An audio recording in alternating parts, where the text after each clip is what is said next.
Halo semuanya, kembali lagi bersama saya Teguh Gusto. Apa kabarnya teman-teman semua? Mudah-mudahan baik-baik aja. Bagaimana dengan video sebelumnya? Apakah kalian sudah mendapatkan pencerahan?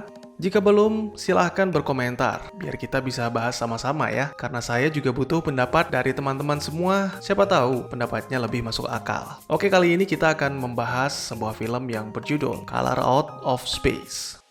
Adalah sebuah film horor fiksi ilmiah Amerika yang rilis di tahun 2019.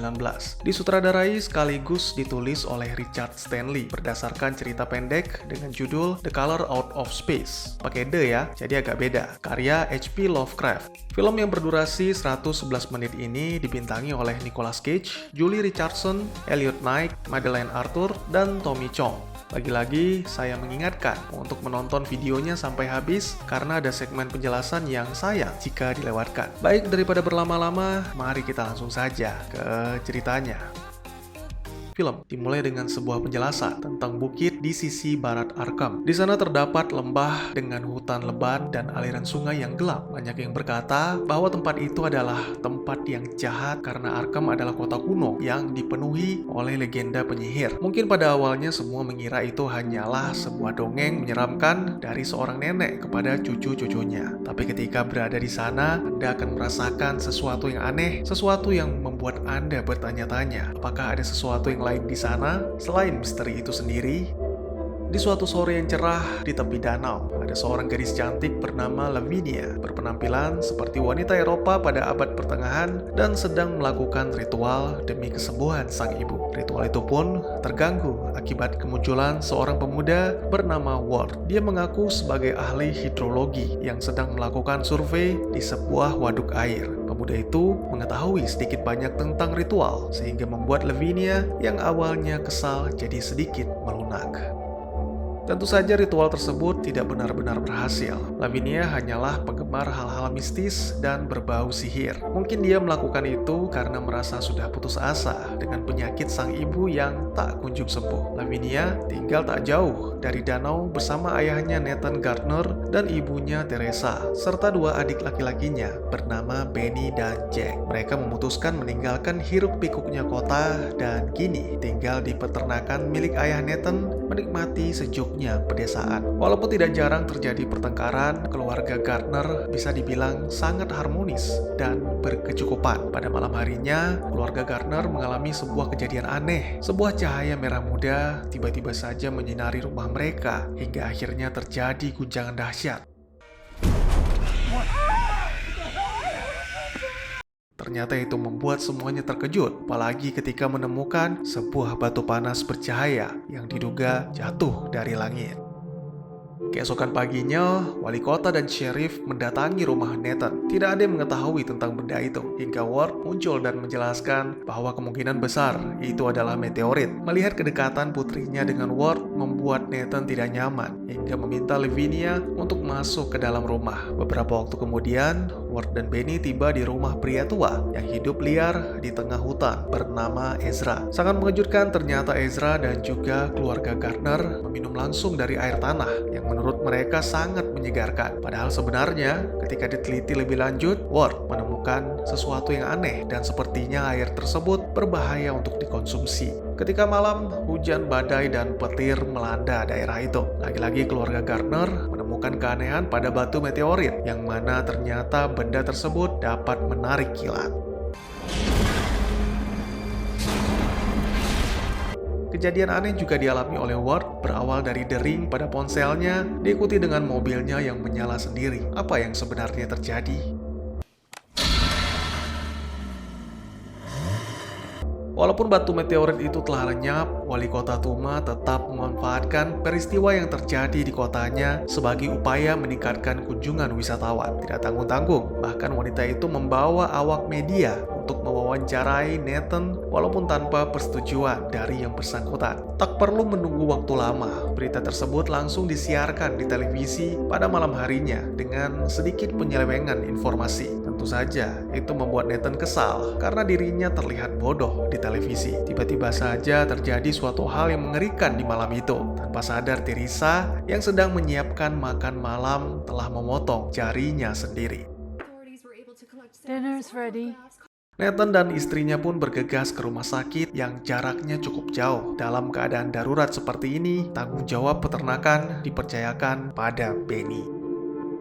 Benny melakukan semua yang diperintahkan sang ayah dengan baik. Namun pagi itu kembali terjadi beberapa keanehan. Hewan kesayangan Nathan yaitu alpaka yang sudah diberi makan malah memakan tanaman hias. Lalu juga ada Jack yang mendengar suara misterius membalas siulannya dari dalam sumur. Awalnya Lavinia hanya mengabaikan apa yang dikatakan Jack. Namun ketika hendak kembali ke dalam rumah, tiba-tiba saja suara itu terdengar olehnya. Gadis itu telah mencoba mengumpulkan kesadarannya dan berpikir secara logis. Sayangnya halusinasi itu semakin kuat hingga membuatnya muntah akibat melihat darah saat mencuci piring.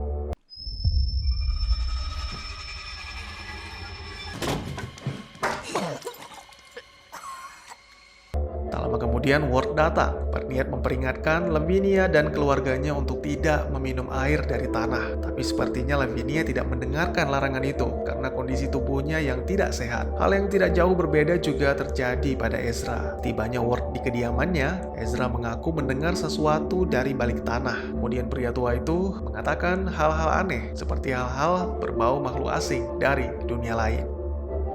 Kembali ke keluarga Gardner, setelah kondisi Teresa mulai membaik, Nathan membawanya pulang ke rumah agar bisa kembali berkumpul dengan anak-anak mereka. Tiba-tiba saja ada makhluk aneh yang melintas dan hampir saja tertabrak mobil.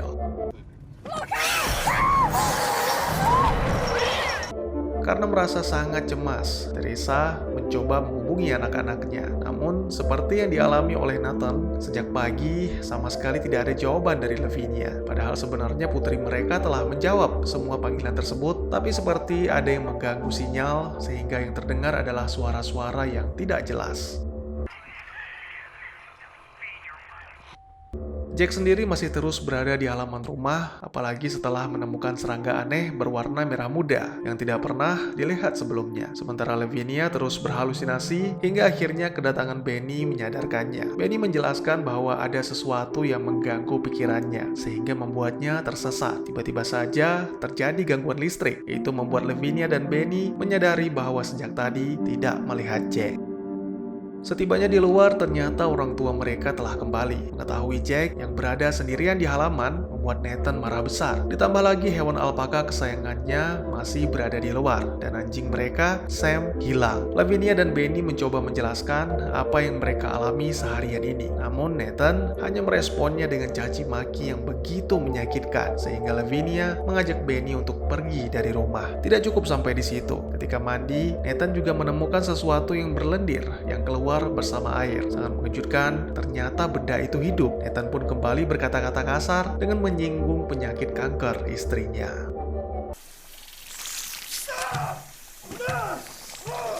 Keesokan harinya keadaan malah semakin parah. Awalnya memang Nathan merasa sangat bahagia ketika pohon tomatnya menghasilkan buah-buah yang besar bahkan sebulan lebih awal dari waktu panen. Namun sangat disayangkan, rasa tomat itu tidak seenak kelihatannya sehingga Nathan kembali marah. Perasaan marah juga menyelimuti Teresa ketika koneksi internetnya tiba-tiba terputus dan membuat meetingnya bersama klien terhenti. Lavinia yang terus berkutat dengan perasaan kalut dan ritualnya, sedangkan Benny dan Jack menemukan sesuatu yang tidak mereka sadari sebelumnya, yaitu hampir seluruh halaman rumah telah berwarna merah muda. Alangkah terkejutnya Benny dan Jack ketika melihat wujud alpaka menjadi sangat mengerikan serta mengeluarkan sinar yang sama dengan meteorit. Sang ibu langsung menghampiri Jack yang tertinggal oleh Benny, sehingga ibu dan anak itu terkena cahaya dan membuat tubuh mereka menyatu.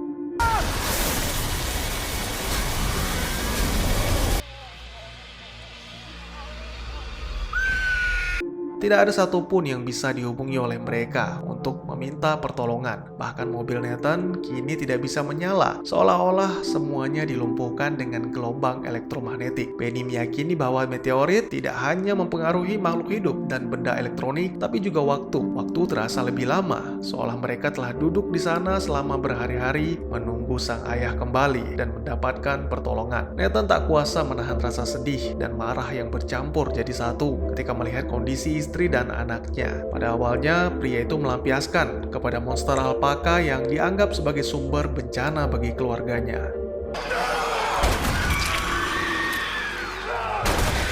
Lalu setelah kembali, Nathan meminta Lavinia dan Benny meninggalkannya bersama Teresa dan Jack. Sementara itu, Ward mencoba melaporkan hasil survei waduk air tawar yang telah terkontaminasi kepada wali kota. Lalu sheriff menghampiri Ward untuk memperlihatkan temuan pria bernama Jack berupa bangkai-bangkai hewan yang berasal dari wilayah peternakan keluarga Gardner. Kondisinya benar-benar mengerikan, seperti terbakar oleh radiasi. Ward menyadari salah satu dari bangkai hewan itu adalah seekor kucing peliharaan Ezra. Malam harinya, Lavinia dan Benny kembali ke rencana awal, yaitu pergi dari rumah. Sayangnya Comet, kuda kesayangan Lavinia, tiba-tiba menjadi tak terkendali dan pergi begitu saja. Tiba-tiba saja terdengar suara rintihan Sam, anjing kesayangan mereka dari dalam sumur. Benny yang awalnya berpikiran sehat, kini menjadi bak kesetanan. Dia nekat turun ke dalam sumur demi menemukan anjing kesayangannya, hingga akhirnya cahaya merah muda muncul dan langsung menelan tubuh Benny. Sangat mengejutkan, Nathan menghampiri Lavinia. Lagi-lagi dia merasa marah setelah mengetahui Lavinia hendak melarikan diri bersama Benny. Gadis itu pun diseret ke ruangan Teresa dan Jack berada. Lalu tiba-tiba saja dihampiri oleh ibu dan adiknya yang kini berubah menjadi monster yang lapar. Tak lama kemudian, Ward dan Sheriff yang sebelumnya memutuskan untuk memeriksa keluarga Gardner telah tiba. Mereka disambut baik oleh Nathan, namun sepertinya pria itu sedang mabuk, sehingga Ward mencoba memeriksa beberapa ruangan. Akhirnya setelah mendengar teriakan Lavinia, Ward dan Sheriff langsung mendobrak pintu gudang. Di sana mereka melihat Lavinia hendak disantap oleh monster. Sebuah tembakan meledakkan kepala monster itu, yang mana ternyata dari Nathan. Dia juga menembak kepala Jack dan menganggap mereka semua bukan keluarganya lagi.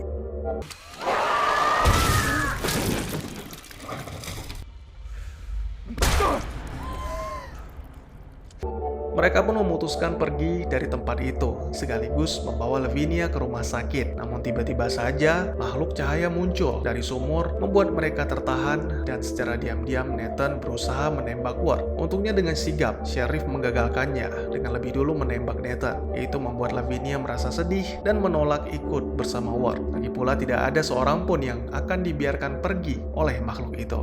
Terdengar suara dari arah kediaman Ezra. Ketika tiba di sana, terdengar suara Ezra yang sedang menceritakan tentang makhluk asing yang datang dalam bentuk batu. Ternyata suara itu hanyalah rekaman. Tubuh Ezra telah mematung dan kepalanya siap meledakkan cahaya. Sangat disayangkan, Sheriff ditangkap dan dimangsa oleh salah satu pohon. Kini yang tertinggal hanyalah Ward, dan dialah satu-satunya yang bisa menyelamatkan Lavinia. Alangkah terkejutnya Ward ketika melihat Lavinia berdiri di depan sumur dengan mata dan kening yang bercahaya. Gadis itu menangkap Ward dan menunjukkan bagaimana dunia asal makhluk warna yang dipenuhi makhluk-makhluk aneh dan cahaya merah muda. Ward pun langsung terpental, lalu Lavinia lenyap bersama cahaya berbentuk badai tornado yang menembus langit. Ward berusaha berlindung di dalam rumah Nathan, tapi sangat mengejutkan, Nathan yang sebelumnya mati telah hidup kembali dan berusaha menyeret Ward ke dalam cahaya. Beruntung Ward berhasil berlindung di gudang anggur di bawah tanah, hingga akhirnya hanya Nathan yang lenyap bersama cahaya.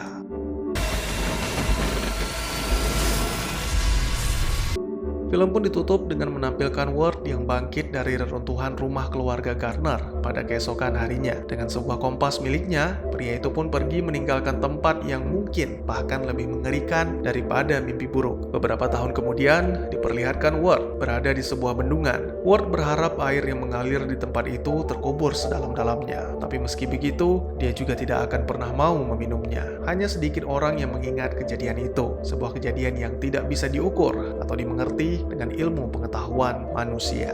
Sayangnya harapan itu tidak menjadi kenyataan karena warna terlihat di langit menyatu dengan awan. Apakah warna itu akan kembali mendatangkan bencana kepada manusia? Dan tamat. Menurut sang sutradara yaitu Richard Stanley, ini adalah film pertama dari trilogi adaptasi Lovecraft yang dia harapkan untuk dilanjutkan dengan adaptasi The Dunwich Horror. Ya, semoga saja segera ada sequelnya ya. Mari kita masuk ke segmen penjelasan. Sebuah kalimat penutup dari Ward bahwa itu hanyalah sebuah warna dari luar angkasa, utusan dari alam yang keberadaannya mengejutkan otak dan membuat kita mati rasa dengan jurang terbuka lebar di depan mata kita yang penuh dengan kegilaan. Film ini tidak pernah benar-benar menjelaskan makhluk warna ini secara detail, dan itulah yang membuat cerita horor Lovecraft berbeda. Dia menanamkan rasa takut akan hal-hal yang tidak diketahui sehingga membuat kita bertanya-tanya apa yang sebenarnya terjadi. Bahkan efek dari warna secara ekologi dan kesehatan sangat misterius sehingga tidak dapat benar-benar dijelaskan. Sejauh yang kita ketahui dari film, warna itu adalah alien yang berasal dari ruang dan waktu yang berbeda dari kita dan hanya berpengaruh pada orang-orang yang bersentuhan langsung dengannya. Untuk lebih jauhnya, saya akan mencoba menjelaskan beberapa teori yang mungkin masuk akal. Ada beberapa contoh dalam film di mana dikatakan bahwa warna adalah bentuk radiasi. Ketika Ward ditunjukkan bangkai-bangkai hewan yang ditemukan oleh temannya Sheriff yang kebetulan bernama Jack juga, dia mengklaim hewan-hewan itu terbakar akibat radiasi. Namun yang bertentangan dengan teori ini bahwa hewan-hewan yang berada cukup jauh dari lokasi meteorit juga terkena dampak yang sama, bahkan sama sekali tidak menunjukkan penurunan. Semua terkena efek radiasi yang sama. Warna juga bisa menjadi bahan kimia yang bisa mencemari air tanah, kemudian mempengaruhi orang yang bersentuhan dengannya. Seperti yang kita lihat pada sebuah scene, Ward melakukan sebuah tes pada air tanah dengan menggunakan kertas lakmus. Namun jika itu hanya terkontaminasi bahan kimia, dampaknya akan berkurang seiring dengan waktu dan akhirnya memudar dengan peningkatan kadar air. Tetapi sepanjang film, dampak warna malah justru semakin meningkat. Mungkin ini yang paling masuk akal dan meyakinkan. Makhluk warna adalah salah satu spesies makhluk asing yang mungkin berasal dari peradaban makhluk yang telah melakukan perjalanan antar bintang. Sejak awal muncul seolah-olah dia sudah menentukan akan mendarat di daerah terpencil, kemudian menyatukan diri dengan air tanah yang mana secara langsung berdampak pada makanan semua makhluk hidup di sekitarnya. Itu benar-benar rencana yang luar biasa. Semua makhluk hidup akan dijadikan inang dan membuatnya bermutasi menjadi wujud yang aneh. Ini menjelaskan bahwa mungkin warna menanam benih atau semacam spora yang nantinya akan tumbuh, atau dengan hanya menyebarkan warnanya ke segala sesuatu di sekitarnya, itu sama dengan membangun peradaban yang sesuai dengan planet asalnya seperti yang dijelaskan oleh Ezra dalam rekaman. Ini juga masuk akal, mirip dengan film Invasion atau Annihilation. Akibat dari mendaratnya meteorit, warna ini terlihat lebih ke semacam percobaan dari makhluk asing. Warna diperlihatkan mempengaruhi wilayah yang sangat terpencil, seolah-olah ini hanya tahap pertama dari beberapa percobaan awal. Kemungkinan tujuannya adalah mendapatkan informasi, menilai kelayakan bumi, dan kemudian akan melakukan percobaan yang lebih besar di masa yang akan datang. Alien sepertinya akan melakukan lebih banyak pengujian, walaupun memang sementara terlihat sudah berakhir, tapi bagian-bagian dari meteorit masih tertanam di dalam tanah, dan juga di akhir film, warna terlihat bersembunyi di balik awan. Atau mungkin warna itu adalah senjata atau alat terraforming mereka untuk mengubah bumi menjadi seperti planet si makhluk asing. Bagaimana menurut kalian? Mungkin dari kalian ada yang bertanya-tanya, kok si Benny bisa bilang waktu lebih panjang, Bang? Padahal pas saya nonton biasa aja. Nah, sebenarnya sejak awal sudah terjadi pergeseran waktu yang aneh dan tak menentu. Di sebuah scene ketika Lavinia mencuci piring, waktu menunjukkan sekitar jam 11.20. Tapi setelah disinari cahaya, tiba-tiba waktu bergeser, jadi ke 16.45. Di sini membuktikan kata-kata Benny bahwa makhluk warna juga mempengaruhi waktu, layaknya lubang hitam.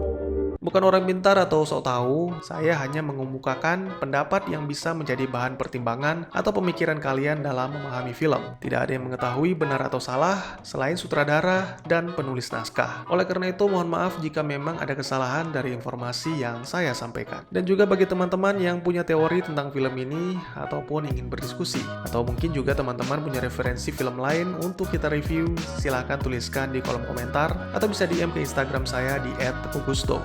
Allah pasti akan saya baca. Tidak lupa juga saya mengucapkan terima kasih buat teman-teman yang selalu hadir dan memberikan komentar walaupun telat. Mari kita jadikan kolom komentar sebagai sarana penambah wawasan dan menciptakan jalinan persaudaraan, bukannya malah menjadikannya sebagai tempat pembulian sehingga menciptakan permusuhan. Sekian dulu videonya dan jangan lupa untuk dukung terus channel ini dengan cara share, like, dan subscribe karena dukungan dari kalian sangat berharga bagi saya demi perkembangan channel ini. Saya Gusto, sampai jumpa di video selanjutnya dan tetap semangat setiap hari.